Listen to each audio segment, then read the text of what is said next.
You are not trapped by life, you are trapped by the way you think while life happens. Right now, your mind is reacting faster than your reason, and every reaction is shaping the person you are becoming. What lies ahead in this video is not comfort but clarity. It will show how your judgments create your suffering and how your freedom has always depended on what you choose to accept and what you choose to reject within yourself.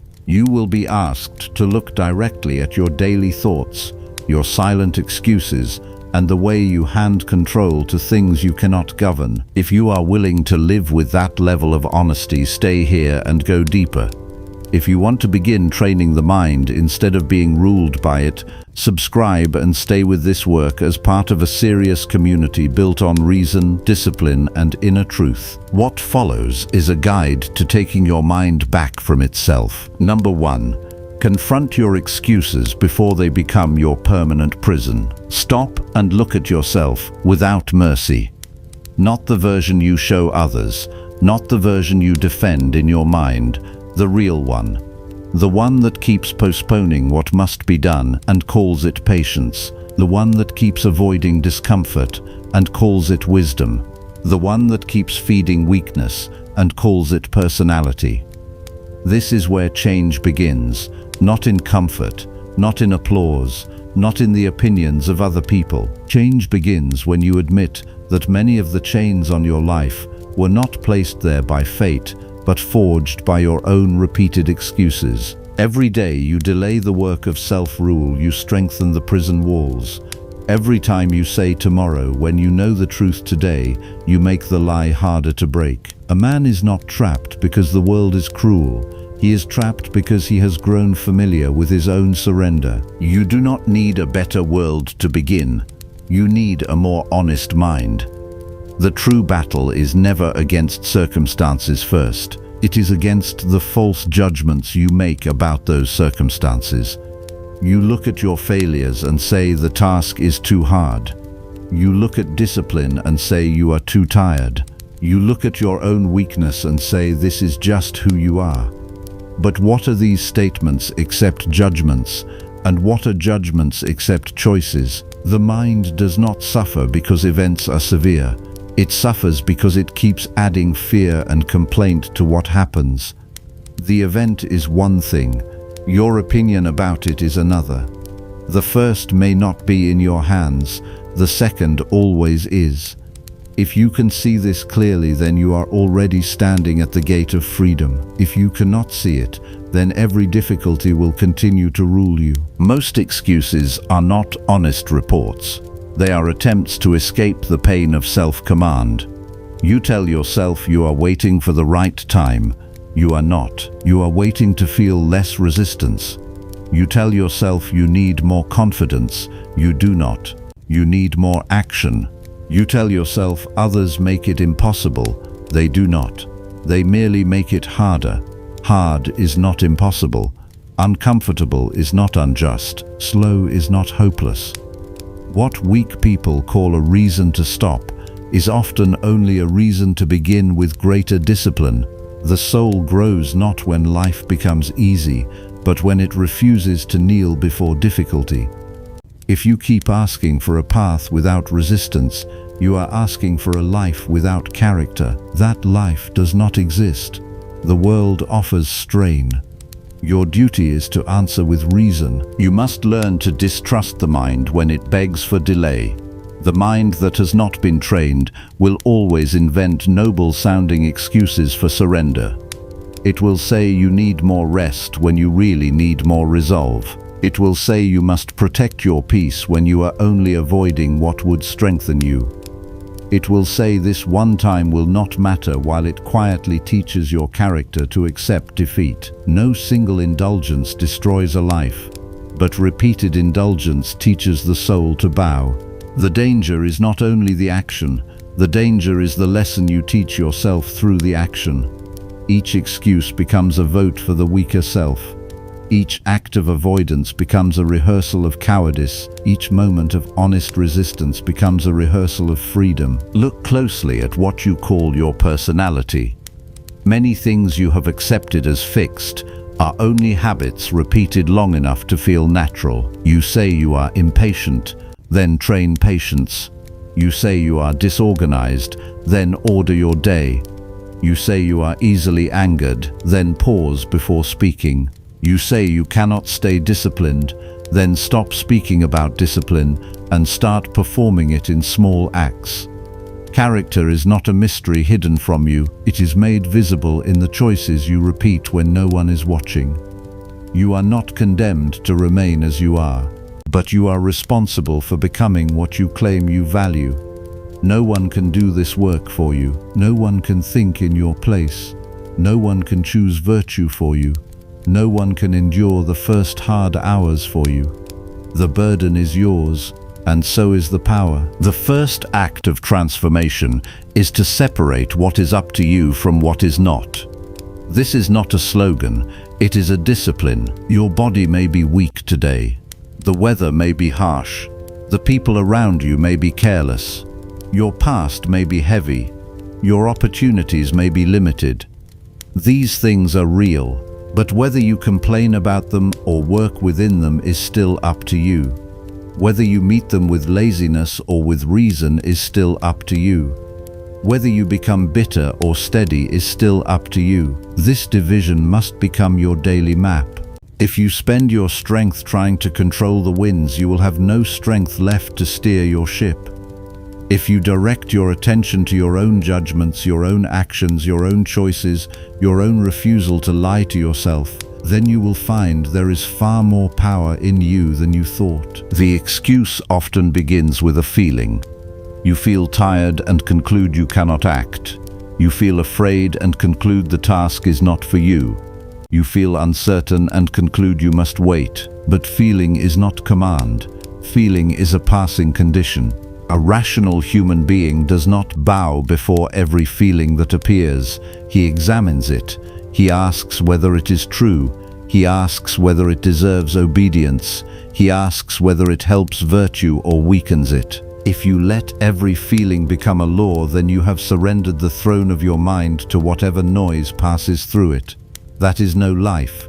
That is captivity dressed as sensitivity. The disciplined person does not deny feeling. He refuses to be governed by it. He knows that impulses are not orders and moods are not masters. There is a hard truth you must face. Many people do not fear failure as much as they fear responsibility. Failure can be blamed on chance. Responsibility leaves nowhere to hide. If you admit that your life is shaped by your judgments, then you can no longer comfort yourself with excuses that make you innocent and powerless. That is why the work of self-examination is painful.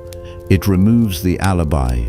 It takes away the soft lie that someone else is chiefly to blame. Yet this pain is medicine. To be exposed to the truth is better than to live sheltered inside a lie. The mind that refuses correction remains weak. The mind that can endure correction becomes strong. Therefore, do not protect your self-image at the expense of your character. Your image will fade. Your character will remain as the only thing that truly belongs to you. Begin today with a simple practice. Before you do anything else in the morning, sit still for a few moments and ask yourself what kind of person you intend to be, not what you intend to accomplish, not what others may think of you. What kind of person? Ask whether you will meet the day as a slave to comfort or as a servant of reason. Ask which actions today will be worthy of a human being. Ask where your excuses will appear most strongly and decide now that they will not be obeyed. This is not positive thinking, it is preparation. A soul that expects resistance is less easily surprised by it. A mind that names its likely weaknesses in advance is already beginning to govern them. When the day starts and the old habits come knocking, you will not be meeting them as an unprepared man. You will have already declared your intention. When the excuse appears in the hour of action, do not negotiate with it. Negotiation is often surrender in slow form. You know the pattern. You say you will start after one more message, after one more rest, after one more distraction, after one more look at the phone. after one more cigarette, after one more excuse. But every added delay lowers the mind further into softness. Interrupt the chain at once. Stand up, wash your face, open the book, make the call, write the page, begin the task, perform the duty. The mind often resists the beginning more than the doing. Once action starts, the soul remembers its own strength. The first victory is over inertia. The second is over complaint.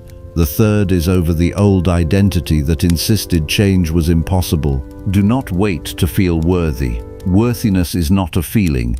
It is the result of acting in accordance with virtue. A man becomes worthy through justice in his dealings, through courage in his trials, through self-control in his desires, through wisdom in his judgments.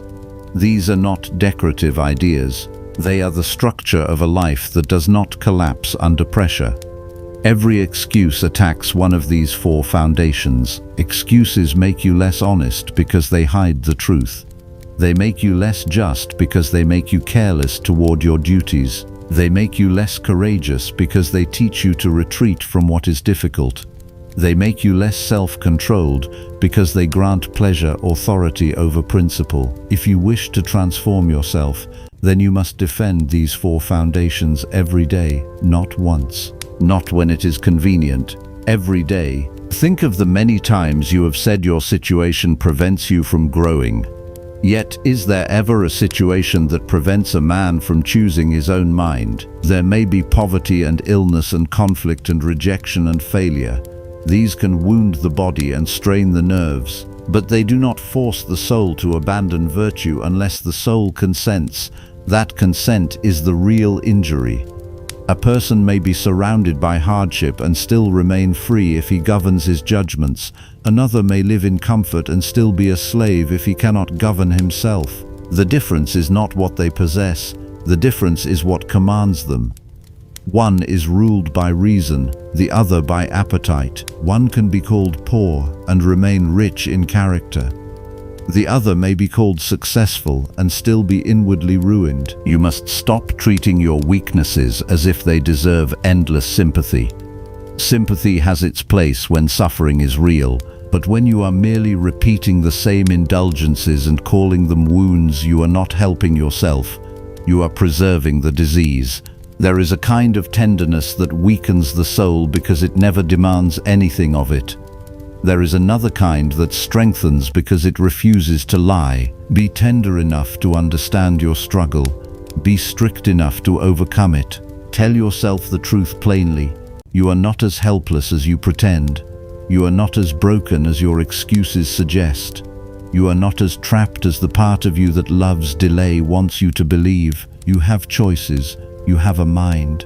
You have the ability to pause before acting. You have the ability to refuse one more lie. Use it. The undisciplined mind thrives on stories. It tells itself stories of unfairness, stories of special difficulty, stories of future rescue, stories of one day when everything will become easier and then effort will feel natural. That day is not promised. The present is what you are given. Therefore, stop living in imagined conditions and face the one condition that matters now. What judgment are you entertaining right now? What action is before you right now? What duty is waiting right now? What weakness is asking to be indulged right now? Do not drift through the day in a fog of general intentions. Particularize your struggle. Name the exact habit that keeps you small. Name the exact excuse it uses. Name the exact moment when you tend to fold. Then meet that moment with a chosen response. A life changes not through vague wishes, but through precise correction. If your excuse is fear of other people, then remember that what disturbs you is not their opinion, but your opinion about their opinion. Someone may laugh. Someone may disagree.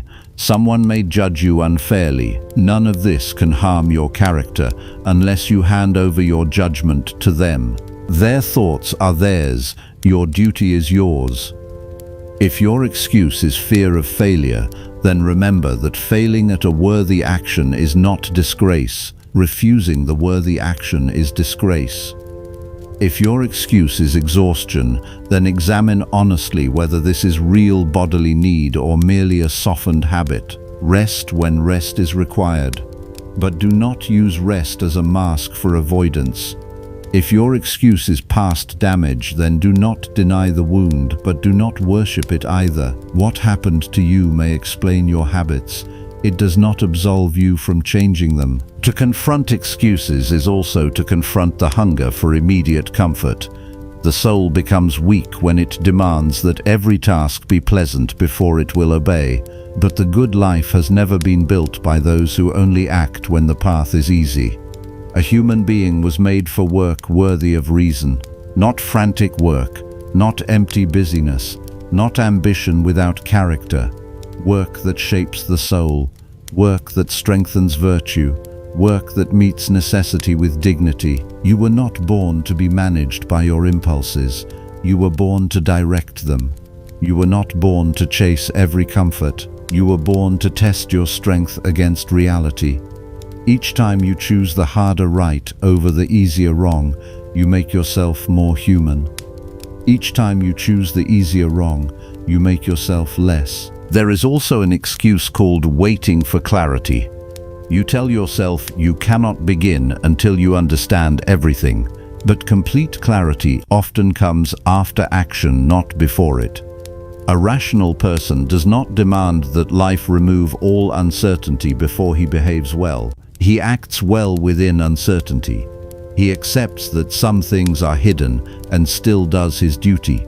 This is the nature of courage. If every step were perfectly clear, then courage would not be required. But virtue is tested in obscurity. When the road is not fully visible, the task is to keep your direction straight.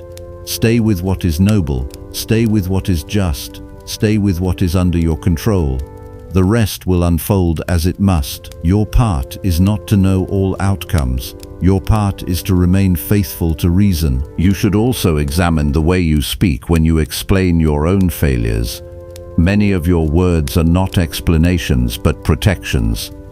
You say you were busy when you mean you were uncommitted. You say you forgot when you mean you did not care enough to remember. You say it is not the right time when you mean you fear the cost. Speak plainly to yourself. Plain speech is a moral discipline. A man who lies lightly to himself will soon lie heavily to others. The first corruption of character is often not a grand betrayal, but a small convenience in language. Make your words match reality. If you wasted the day, say you wasted it. If you avoided the task, say you avoided it. If you acted with courage, say so. This honesty cuts through self-deception. It is a sharp blade, but a healing one. When you face an excuse and refuse it, you will feel resistance. That is normal.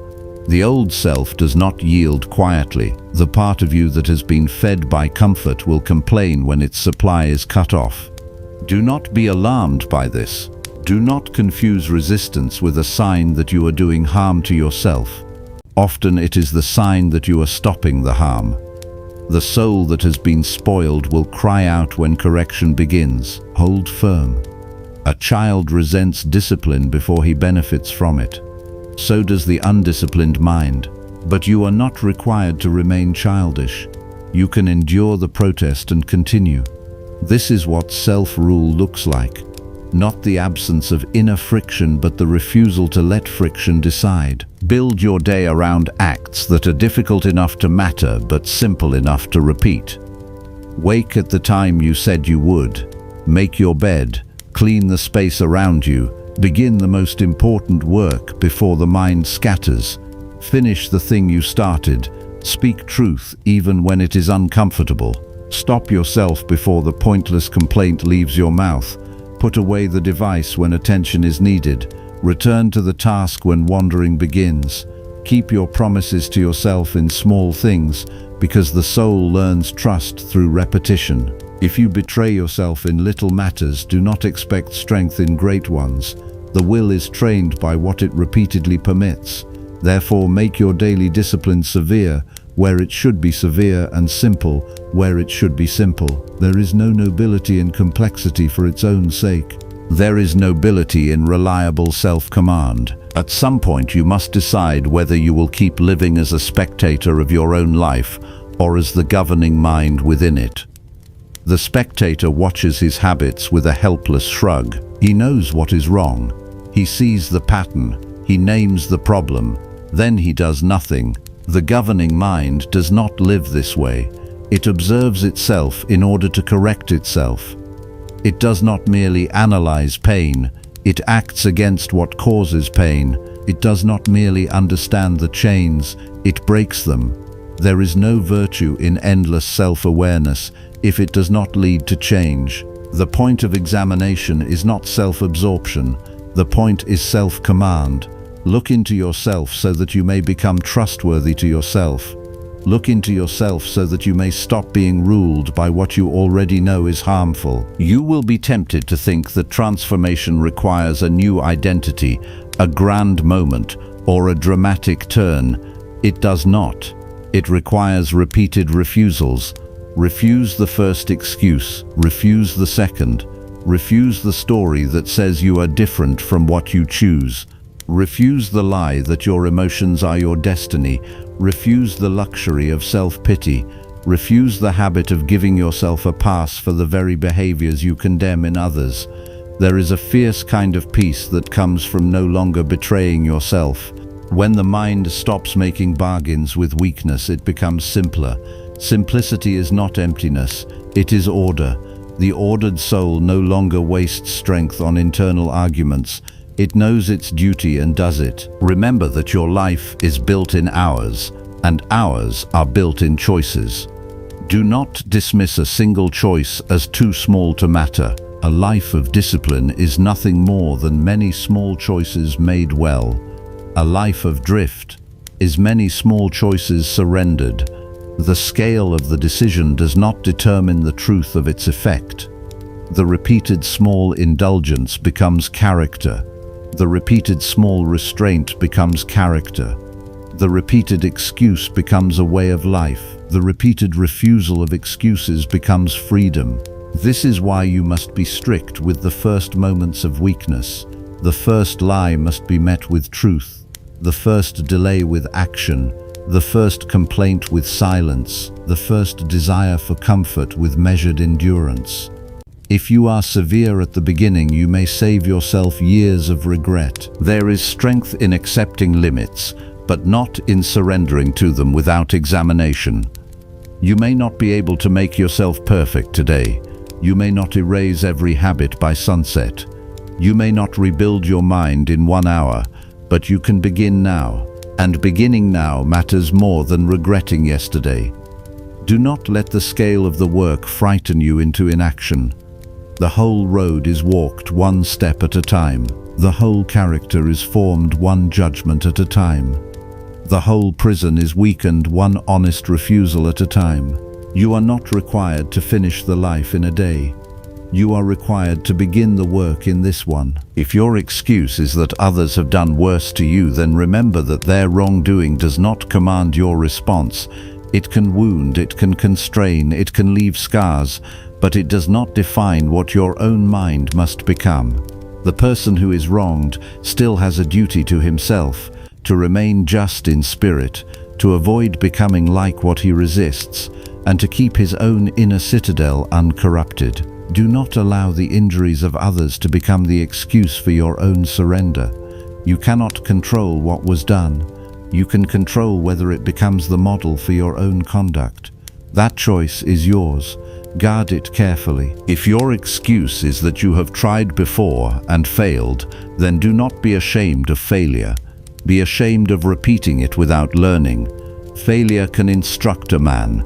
Repeated blindness cannot. Ask where you broke down. Ask what judgment failed. Ask what comfort you preferred over duty. Ask what situation exposed your weakness. Then adjust, not with drama, with precision. The wise person is not one who never falls. He is one who studies the fall and becomes harder to overthrow. In this way, even failure becomes a servant of virtue. The same event that once fed despair can become the teacher that strengthens resolve. Nothing is wasted in a disciplined mind, except the refusal to learn. Evening is the hour for truth. At the end of the day, do not reach for distraction immediately.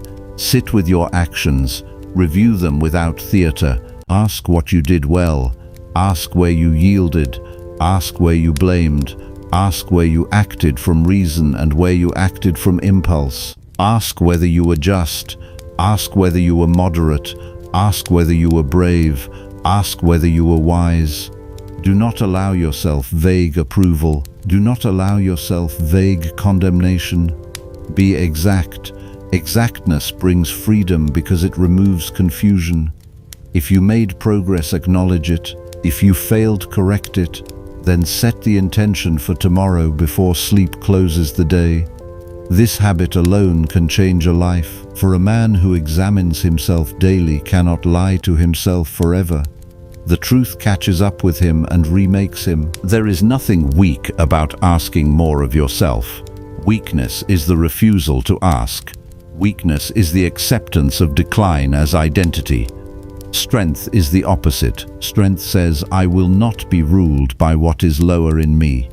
Strength says, I am capable of training my judgments. Strength says, I can endure the pain of correction for the sake of a better self. Strength says, I will not trade the health of my soul for a moment of ease. This is the language of a free human being.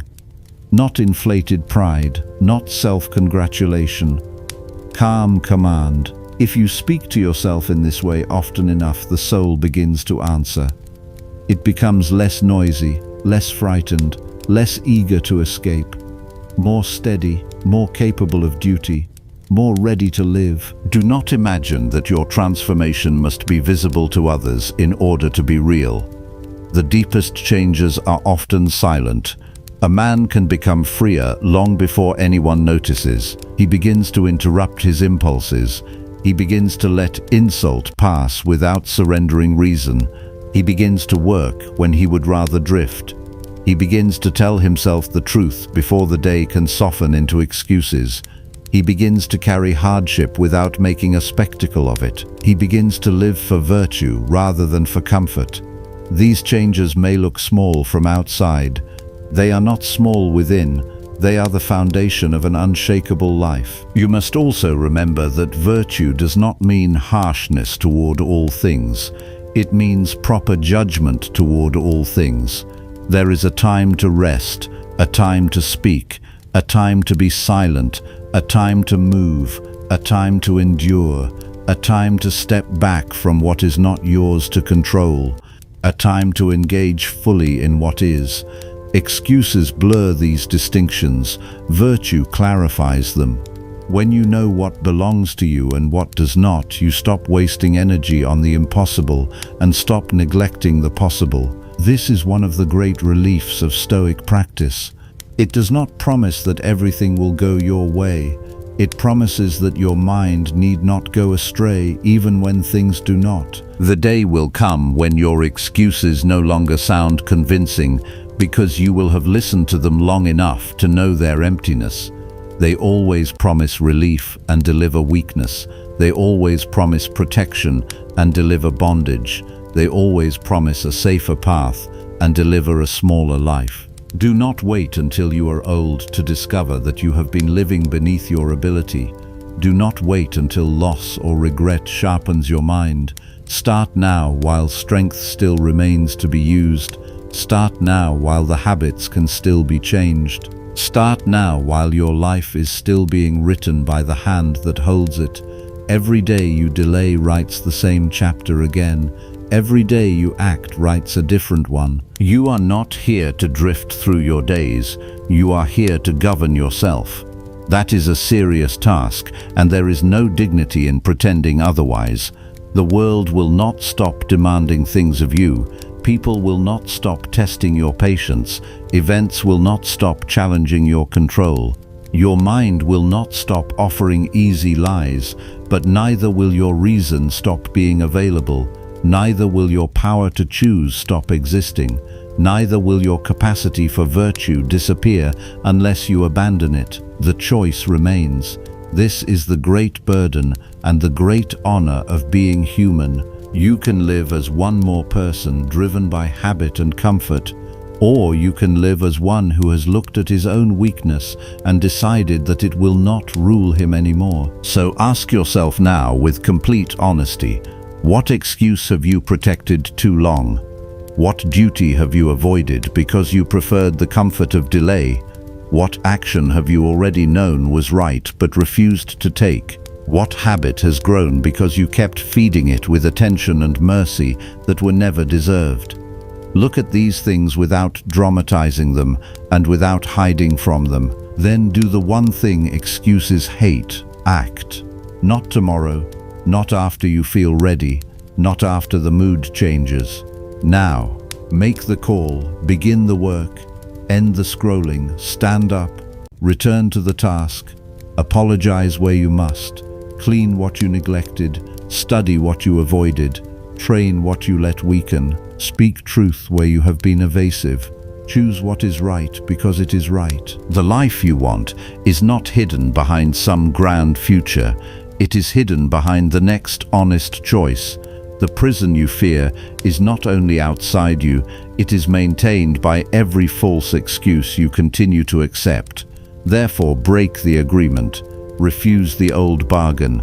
Stop calling weakness by softer names. Stop arranging your life around what is easiest.